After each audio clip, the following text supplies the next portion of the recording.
What's up, beautiful people? This is Christian from the Successful Spiritualpreneur podcast. And today I'm super excited to have Jason Duncan on the show. He is the founder and CEO of the XOS Club, a mastermind designed to help high-level entrepreneurs break free from the grind and scale their businesses.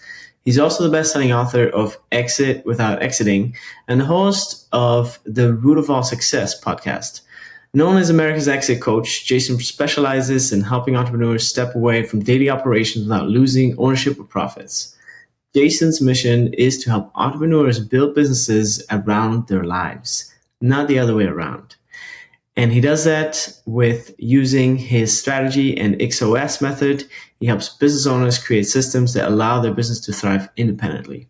Clients who follow Jason's methods have reduced work hours by 30%, increased productivity by 80%, and boosted business value by 30% as well. Welcome to the show, Jason. Glad to be here, Christian. Thank you. Yes, honored to have you on. My first question to you would be, because I think you're such a great embodiment of a spiritualpreneur, whether you call yourself like that or no. I think you might be a little bit more entrepreneurial than spiritual, but oftentimes these values are quite connected and it might not be that apparent to people. But what's your definition of a spiritualpreneur?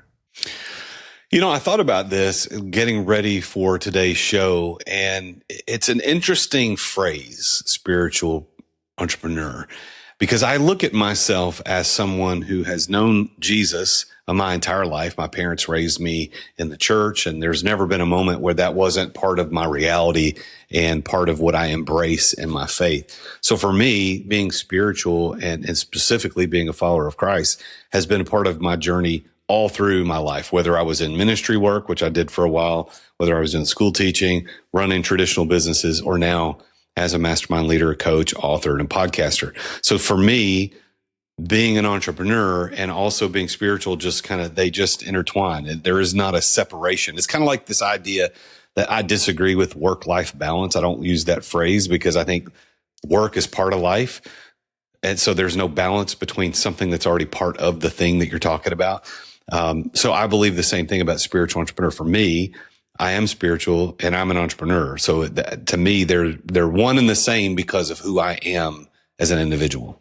Yeah, I love that. And I think a lot of times people, they try to pull things apart. It's like in science, you try to split off the atom, or you try to split off the work and the life and the spiritual from the entrepreneur. But ultimately, we're like a spiritual being in a human body, right? So we're trying, works. We're one, we're connected, like everything's connected. We always try to, like human beings, to again, split everything up. But I think the beauty comes from when we actually start to accept our internal wholeness and create from that space. And I feel you've done that in your life so, elegantly. So tell us a little bit more about, your journey, like how come you are where you are? What were maybe some milestones we say, yeah, this was one situation in my life that really determined the trajectory of where I am right now, and just maybe a little milestone journey for us. I started off my career in really my senior year of high school, then all through college, and for the next decade as a minister, as a vocational minister, working as a pastor in churches. And that was what I believed at the time was my calling, what I wanted to do in life. And I did, and I enjoyed it until I didn't. And it was time to get out. I was like, I can't do this anymore. So I went back to college. I got a master's in education and started teaching school because I wanted to still make a difference. I loved teaching. I loved being around people. And I wanted to do something where I could have good influence on people. But I didn't want to babysit adults who should know better. So teaching 8th grade American history was the thing I chose to do. And I fell in love with that. Christian, I loved doing it. And I would still be doing it today, except for the fact that the budget cuts in my district required them to cut teaching positions in every building. And I was the last guy hired in my building. And so I was on the chopping block. It didn't matter that I was a very good teacher, had the highest test scores in all of the county for my subject matter, but that's how they made the decision. So that was a huge, it was a terrible day when I got that news that my contract was not going to be renewed. And what I thought was terrible ended up leading me to become an entrepreneur. And I ultimately, it wasn't an immediate decision, but ultimately decided to start a business. And that business I went from unemployed school teacher to millionaire in just a few short years. And that journey was pretty amazing. And then in 2019, 2020, I decided to make a step out of running my business that had grown and been a very successful business to move into more of the coaching aspect, because I really missed teaching. I missed guiding. I missed working with people, more than just selling products and services. I wanted to work with people. And I started the mastermind, the Exeter Club, and we launched in October of 2021. And we had our first meeting officially in January of 2022. And it has been the joy of my life. It's kind of the culmination of everything I've done. I mean, I get to use and exercise some of my pastoral gifts. Although it's not a Christian mastermind, I do not promote it as such, but I also get to use my teaching gifts. And then I get to use all of the experience that I had from starting that business. And I've started 14 companies. So I've got this opportunity to tap into all the experiences of my life. Wow. And do exactly what I believe that God put me on this earth to do. And that's what I'm doing right now. Yeah. And just for, the listeners who aren't as familiar with, what your businesses were, like, what was the first one you really was like, your first big ones, you was like, wow, I really like made it with that one. And then what were other industries, just so we can get a little bit of like a gauge on, okay, what you're familiar with, what industries you've worked in? Well, the true story is back in 1995, I got married in May of that year, and I was a part-time youth minister at a church that year, and I wasn't making that much money. I think $1,200 a month is all I was making, and so I needed to supplement my income. And I went to this conference on how to make money from home, and I ended up leaving that conference with the idea to start a business, and I started a business designing websites of all things in 1995. If you think about the timing of that, the World Wide Web was a baby. It was brand new. Wow. Most people didn't know what a website was. They hadn't heard of the internet, didn't know what it was. So I started that, but I wasn't an entrepreneur. I wasn't a business owner. I was just doing it out of sheer desperation to make money. It lasted maybe 6 months. It was my first foray into business ownership, but not really, because I didn't have enough maturity or knowledge to understand what the heck I was doing. Now, I didn't attempt again to start any other business until 2010. And in 2010, a friend of mine came to me. I was teaching school quite happily. And a friend of mine said, hey, let's start this company. I've got an idea to do hydrogen generators for cars. And I'm like, what? Are you nuts? Like, I don't know anything about this. This is insane to me. But he convinced me to do it. And we started the company, and it was interesting. I was still teaching with no intent to ever leave. And then that following spring is when I found out my contract was not going to get renewed. And we had the company, it was running, it wasn't making any money. And we'd already set everything up. The LLC was set up. We had a presence online, not very good, but we had a presence. And I thought, well, how can I make money with this? If I don't have a teaching job, how do I make money with this? Because this hydrogen thing won't work. And that's when I decided to pivot the company into LED lighting. So at the time, it was brand new. Nobody really knew much about LED lighting. So we got into it early. And we rode that wave and created, like I said, a multi-million-dollar company. And then since then, I've started funding companies and real estate investing companies, hard money lending companies, e-commerce. I've done a little bit of all those things. But today, what I'm running and I spend 90% of my time on is my company, the Exeter Club. And I just work with my clients. Very cool. Let's say there's someone in the audience that is around 35, 40, and their district has a budget cut. God bless the budget cuts. And imagine, like, what would you, like, I don't know, like, where would you tell people to start? Like, let's say they're a teacher or somewhere out there working 9 to 5, and they're just like getting laid off, 35, 40 years old. Like, what? Like, how would you guide them? Well, every person's situation is different. I mean, at the time for me, my wife was working full time at a financial advisory firm, and we were making collectively, I think between the two of us, maybe $80,000 a year. So we really weren't making that much money. But she was making probably a little more than half of that than I was. I think I was making $38,000 a year as a teacher. And we had 2 kids. We had a mortgage. We had a couple of car payments, maybe a credit card. I think some student loan debt left over. So we were living the normal American life. We weren't hand to mouth. We weren't paycheck. Well, I guess technically we're paycheck to paycheck. We couldn't miss many, but we were okay. Well, when that happened, I had to make a decision, like as the provider for the family. I need to make sure I made enough money for that.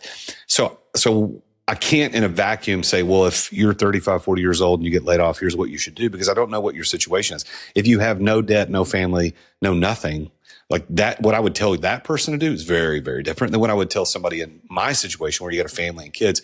I think playing it safe is a little better and more practical, and probably serves your family better than just going off the deep end. Now, I happen to have, when I started the company, I had a cushion of income coming in from the state because my last paycheck wasn't going to be till the August 15th. So I made a decision that spring and all through the summer. I said, look, babe, I told my wife, I said, I'm going to run this company and do as much as I can to make this work. We don't really need any money. So I don't need income because we have money coming in.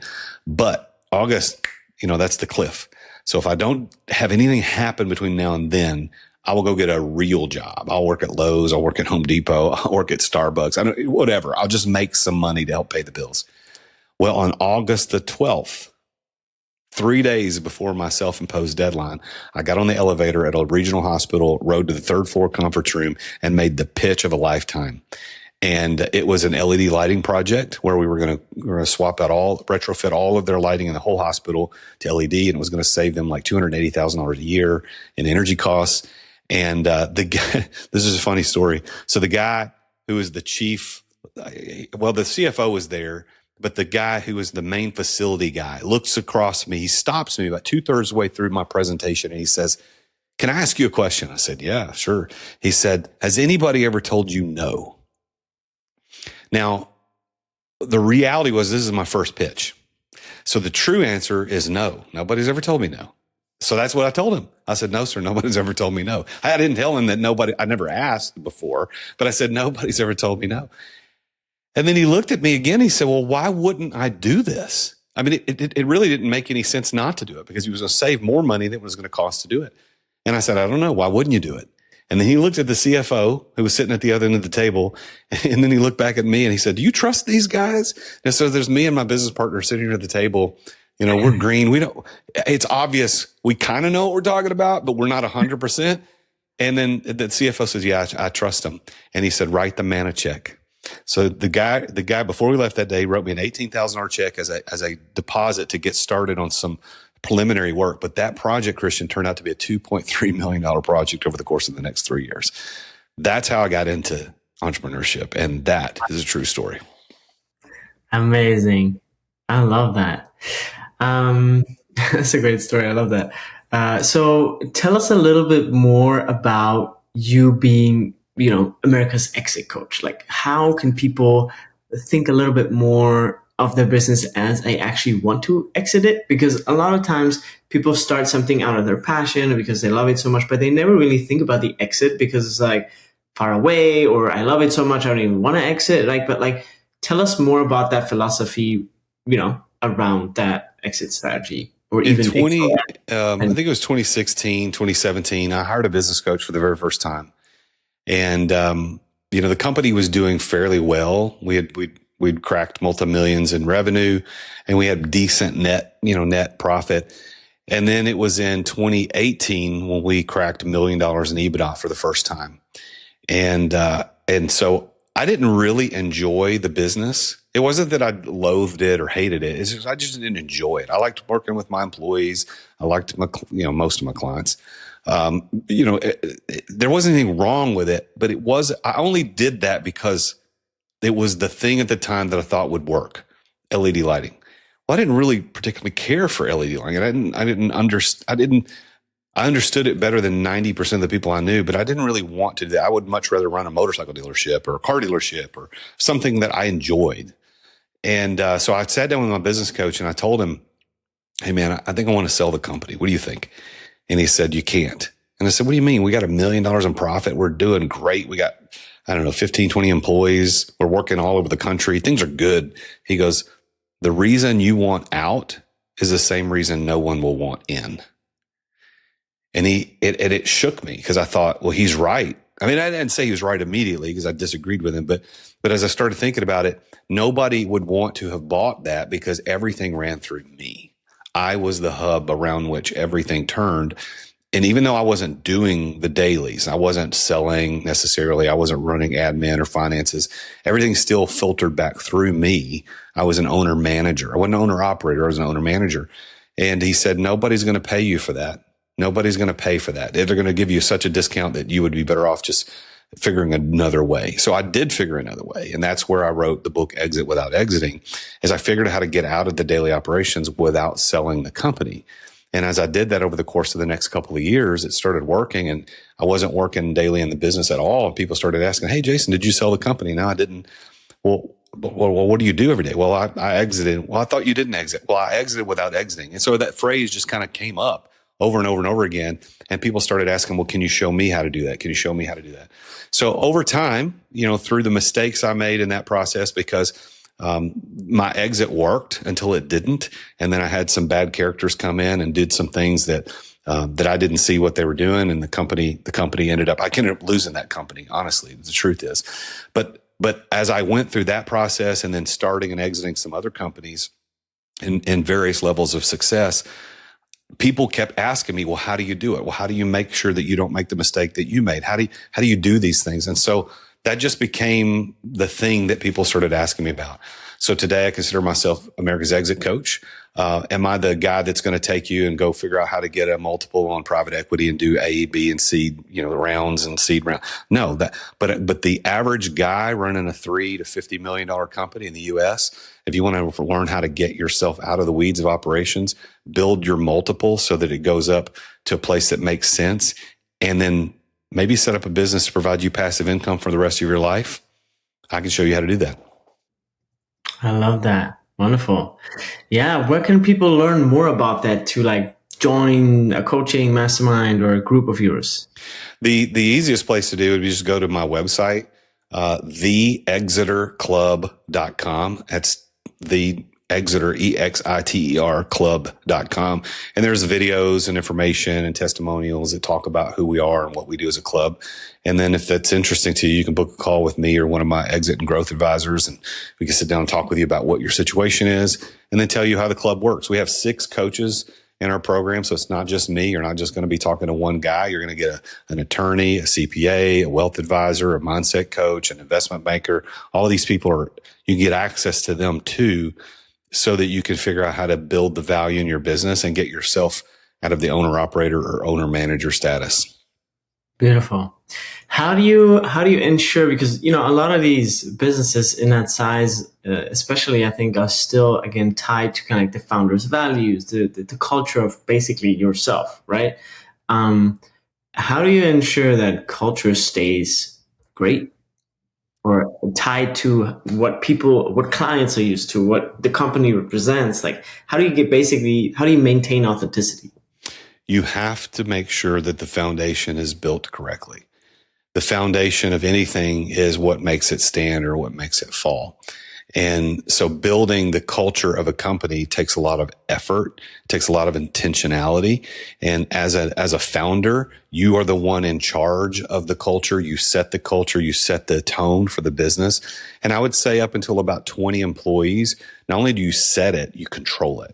And you can, because if you're actively in the business, you can start controlling. Once you get past 20 employees, even if you're actively in the business, the company starts taking on its own culture based on the foundation that has been created. So if you're a jerk, if you expect you have high expectations and little patience for people, if you treat people as expendable, which I know people who do that. If those are the things you do, as you grow, the company grows and you step away, your managers are going to treat people the way you treated them.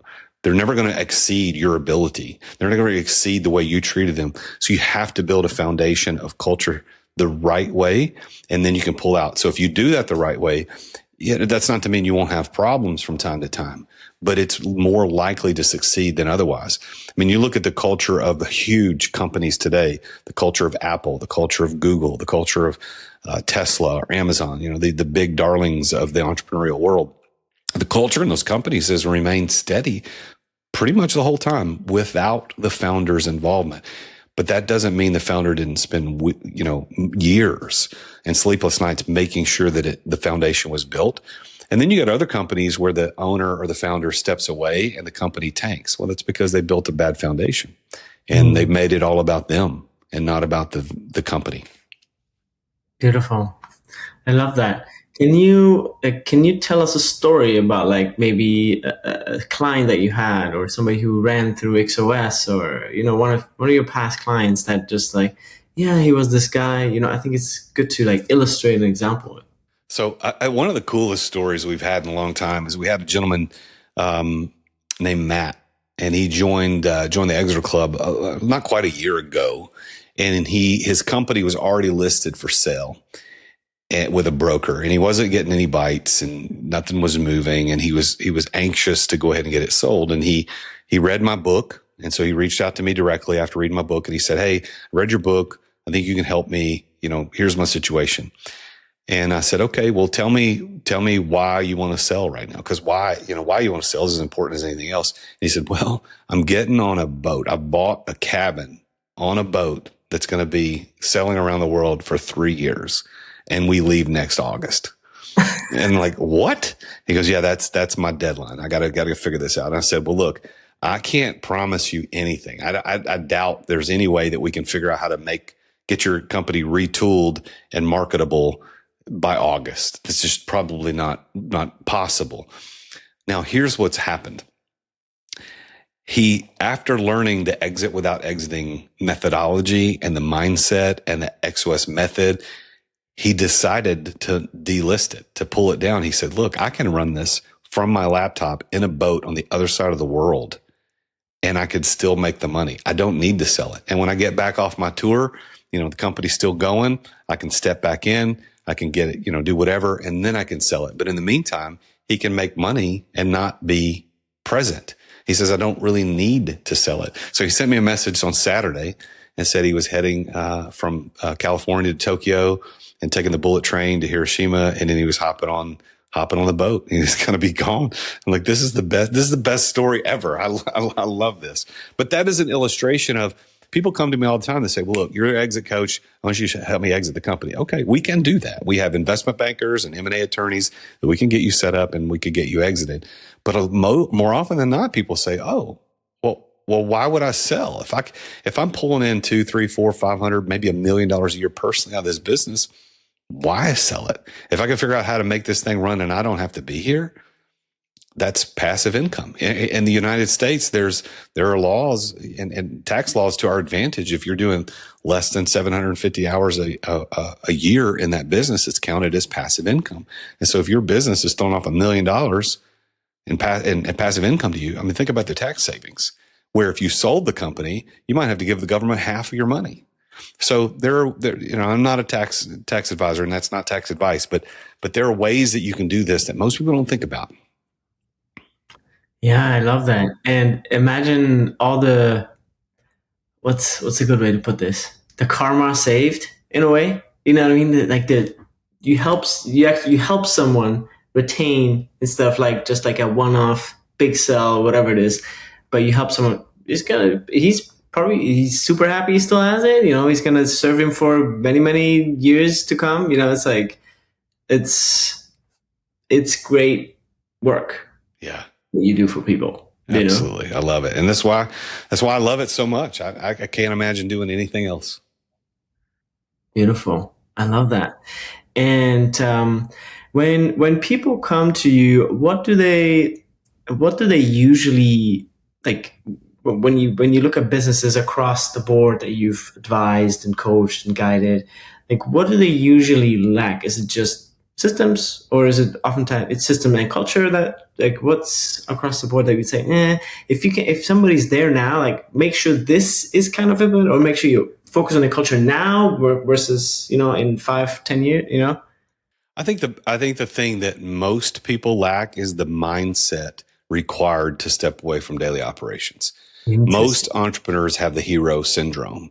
And that means they want to swoop in and save the day. They love being the one that people ask the questions to, and they love being there to solve problems and being the hero. And that's awesome at first. You have to be the hero at first. But past 6 months or 12 months in the business, if you're still a hero, if you're a single point of failure, you're like a perfect restaurant that only has one table. You cannot grow like that. It doesn't matter how good the ingredients, how good the food is, how good the service is. If your restaurant only has one table, you're limited to serving the amount of people that you can pay attention to at one table, which is not much. So when you're the one hero of the business, you limit the business's scalability by your ability to provide those services. So we've got to get your restaurant built with multiple tables. We got to have as many tables as possible. So no single points of failure. And so the thing that most people lack is that mindset. And that's one thing we work on. That's why we have a mindset coach in our program, is that we want people to think you don't have to be the hero. You cannot be the hero. You have to step back and let other people step into those roles and train them up to let them run the daily operations so that you can back away, because the business for you should be an asset. It shouldn't be a job. I love that. That's really great advice. And I think anybody who's listening can, empathize with that, because we've all been there. Like I feel we all as entrepreneurs, we just start out at this one table where everything is just perfect. Like the glasses, the cutlery, the plates, the dishes, the ingredients, but then like, okay, what now? I want to grow, but I can't, right? Because you haven't stepped out of this role, That's right. Beautiful. Well, we're coming towards the end of the episode. I'd love to ask you some personal questions that, are, that I'm interested in regards to your, inspiration and like what keeps you going. Like, so currently in your life, like who or what inspires you most, like in your entrepreneurial journey? It's interesting about my life is that I've never had one single mentor or hero that I admired. Not in my ministry work, not in my teaching work, and not in my entrepreneurial career, and not even now as a coach. But it's been a mix of really good coaches that I've had. I've got a great coach now that I work with, and has been a very good mentor and advisor to me. I've got some good godly friends around me that help me through some good and bad times. And I had a friend call me today. He's dealing with some pretty gnarly stuff personally and financially, and he just needed an ear to bend and get some advice. And I've had people like that in my life when I've needed that, and to make those good decisions. But if I had to name someone whose teachings have really shaped me, I would say that it would be Napoleon Hill, who is the author of Think and Grow Rich, the author of Outwitting the Devil. This guy studied for 20 years some of the most successful people in the world and tried to figure out what made them tick. Now, he himself was a flawed man just like any of us, and he didn't practice even the things that he taught a lot of times. But he was able to uncover and specify, these are the things that make people successful, these habits, these mindsets. And so I'm a big fan. As a matter of fact, just over the last year, I got my leadership certification from the Napoleon Hill Foundation. I'm a big fan. I don't revere him as a guru or a saint, but I do admire the teachings. And of course, it goes without saying that Jesus obviously is the greatest teacher ever. And without him and his guidance, I wouldn't be anything. I love that. Someone who's also really interested in Napoleon Hill is Russell Brunson from ClickFunnels. Like he went to the library, or like where some of his old archives were. I think it's Arkansas or something like that. No, it's in Virginia, in Wise, Virginia. That's as a matter of fact, I was just there speaking at their national event last month. Wow. Yeah, I think it's fascinating, especially like there's so much like legacy that we just forget. Especially like the younger generation is like, I don't know what was popular in the 1920s and 1940s, or Ernest Holmes, like stuff. It just gets forgotten so easily, because you like follow, I don't know, Mr. Beast and the School of Hard. It's just like the younger guys, but there's like certain wisdom and succinctness that comes from, I think, a more ancient generation. Agreed. I find myself reading books now, and over the past 3 or 4 years, that were written in the late 1800s and early 1900s than anything else. I think we've lost a lot of the knowledge that these people were connected more deeply to the way the world works and the way money works. And, Florence Shen as an author, she was a contemporary of Napoleon Hill, wrote in the 1920s. I don't know that they knew each other, but they lived about the same time, and she wrote on some of the same topics. And there's other authors, Wallace Wattles, who wrote The Science of Getting Rich. He had his demons and issues, but he understood things that modern people don't understand or talk about. So I think that there's a lot of these ancient wisdom. I say ancient; they're not really ancient. They're only a little over 100 years old, but they really knew stuff that we didn't, and we've lost it. Bob Proctor was really good at helping bring those things out, and he passed away, I think, 3 or 4 years ago. So we don't have a lot of people. Russell, I'm grateful for. We don't have a lot of people, who are being the bellwether to reach out and say, hey, there's this knowledge, there's this library of knowledge of how the world works, how money works, how your mind works, that we could tap into. Yeah. Beautiful. Well, thanks for sharing that. Last question. I always ask people, like, what's your vision of the new earth? Whatever that means to you.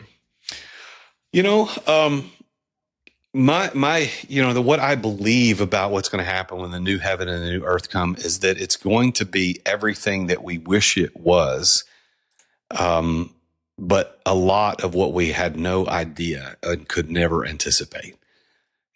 We say, well, I just wish there was no traffic. Okay, well, there's not going to be any traffic, so that's gone. But there's so many more different layers of how good it is. I mean, just imagine if every person on earth actually followed the golden rule, regardless of who they believe God is or whatever. If they just followed the golden rule and said, look, I'm going to treat other people the way I want to be treated. How cool would this earth be? Like, I wouldn't ever be in lawsuits. I would never fear somebody stealing from me. I wouldn't fear somebody talking bad about me behind my back. That's part of what I think the new earth is going to be. We're going to have great intent. We're always going to be kind. We're going to be nice. We're going to be forgiving. We're going to give the benefit of the doubt. And I think it's going to be beautiful. It's going to have everything we wish it was and nothing that we don't like. Yeah. I love that you painting that picture. And I think, humans are pretty basic, you know what I mean? Like, and at the same time could be so much more sophisticated, right? But I think we sometimes get stuck in this, like, living in material world life, right? Yeah. Especially with your family and things like that. Like, this is all great and good. But don't forget that we're all, like, connected, one, to get, like, just make it a little bit more aware in your daily life, I think is a great reminder. And same, paints the same picture. I mean, if everybody would see each other, it's just like, hey, you're my brother, you're my sister. It's like, what kind of world would this be? Yeah.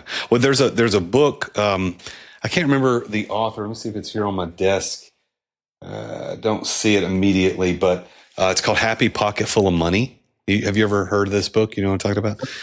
Somebody told me about it, and it sounds, obviously the title is much more about money than the actual book. The book really is very little about money.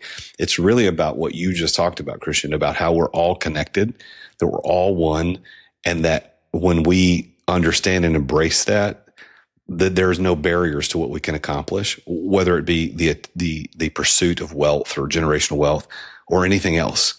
And it's pretty deep. It's a pretty deep book.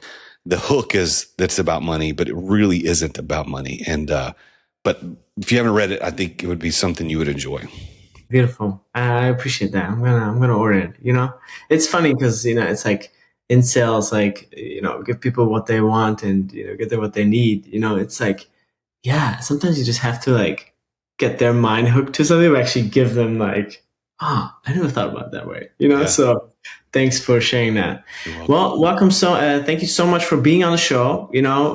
Guys, check out therealjasonduncan.com. And anywhere else where people can stay in touch with you, social or mainly website? Yeah, if you just look me up on anything, ChatGPT, Google, whatever, if you just look up The Real Jason Duncan, you're going to find me. I love it. Awesome. Well, thank you so much for, sharing your wisdom, sharing your heart with us today. And thanks for all you do and are. Thank you, man. All right.